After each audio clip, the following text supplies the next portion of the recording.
Azərbaycanın suveren ərazilərinin minalanması ilə bağlı əmrləri Ermənistan ordusunun yuxarı komandanlığı verib. Suveren ərazilərimiz Ermənistan tərəfindən işğal altında saxlanılan zaman orada yaradılan keçmiş qondarma rejimin dırnaqarası ordu komandanının müavini olmuş. Bugün isə ölkəmizə və xalqımıza qarşı törətdiyi çoxsaylı cinayət əməllərinə görə Bakıda mühakimə edilən Ermənistan vətəndaşı David Manukyan açıq keçən məhkəmə iclasında dövlət ittihamçısı Vüsal Abdullayevin suallarını cavablandırarkən dedi ki, o, hərbi hissə komandiri olduğu zaman geniş olmasa da minalanma işi aparılıb. Hər bir minalanma işindən əvvəl yuxarı komandanlıq tərəfindən əmr verilib.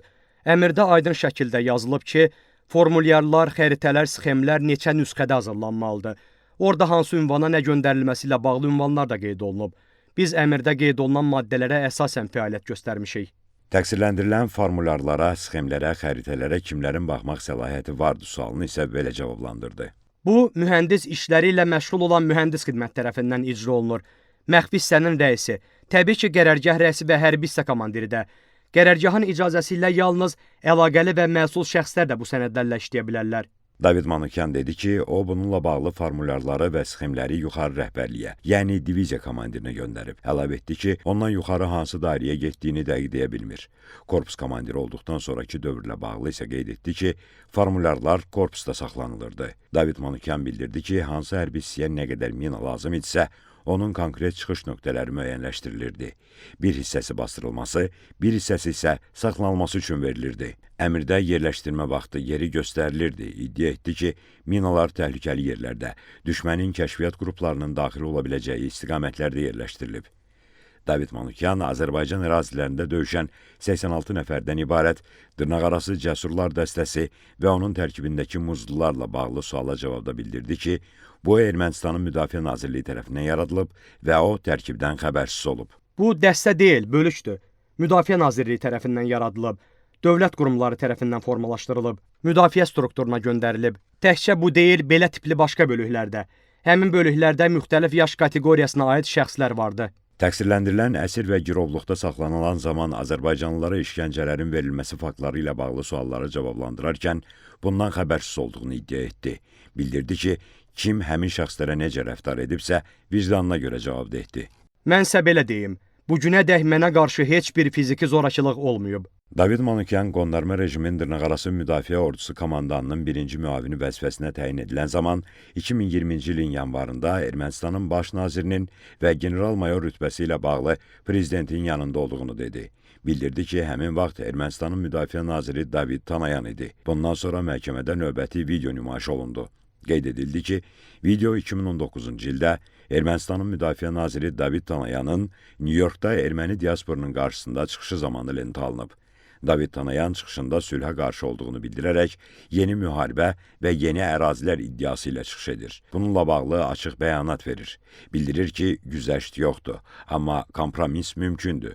Bundan sonra David Tanayan hücum tipli hərbi birləşmələr haqqında məlumat verərək deyir ki, müdafiə mövqeyindən, səngərlərdən çıxmalıyıq və çıxacağıq. Hərbi əməliyyatları rəqibin ərazisində keçirəcəyik.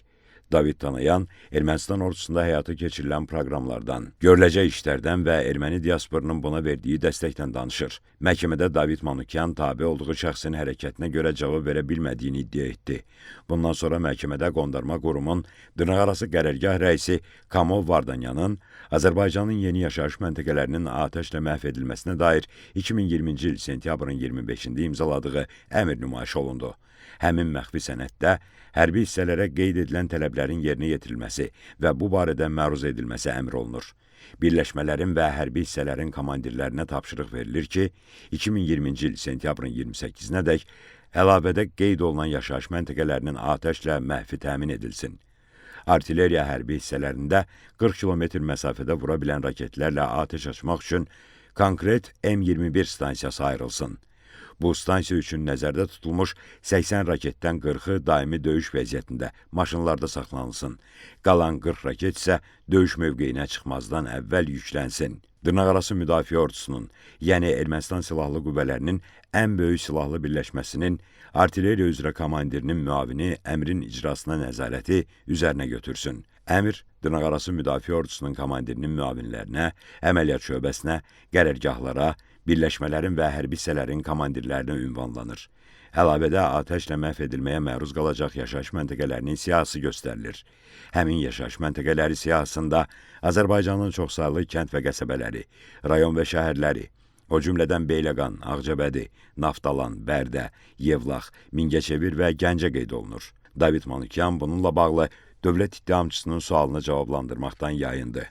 Kamo Vardanyanın belə bir əmr verə bilməyəcəyini, buna səlahiyyətinin olmadığını iddia etdi. David Manukyan iddia etdi ki, bir sıra təşkilatçılıq məsələləri istisna olmaqla 2-ci Qarabağ müharibəsində döyüş əməliyyatlarının planlaşdırılmasında iştirak etməyib. Amma bununla yanaşı əlavə etdi ki, Ağdərənin şimalında və Hadrutun bir sıra yaşayış məntəqələrində olub. Bu, səfərbərlik məsələləri təşkilati işlərlə bağlı olub. Qondarma rejimin silah-sursatla təminatı necə aparılırdı sualını isə belə cavablandırdı. Gündəlik sərfiyyat Ermənistan Respublikasının Müdafiə Nazirliyindən göndərilirdi. Sərfiyyat bütün təminat növlərinə, canlı qüvvə və texnikaya da aiddir. Müharibə dövründə döyüşlərin getdiyi ərazilərdən uzaqda yerləşən Azərbaycanın yaşayış məntəqələrinin İskəndər M, Elbrus.U və Smerç tipli raketlərlə vurulması barədə suala cavabda iddia etdi ki, həmin vaxt bu barədə mücərrəd şəkildə məlumat alıb.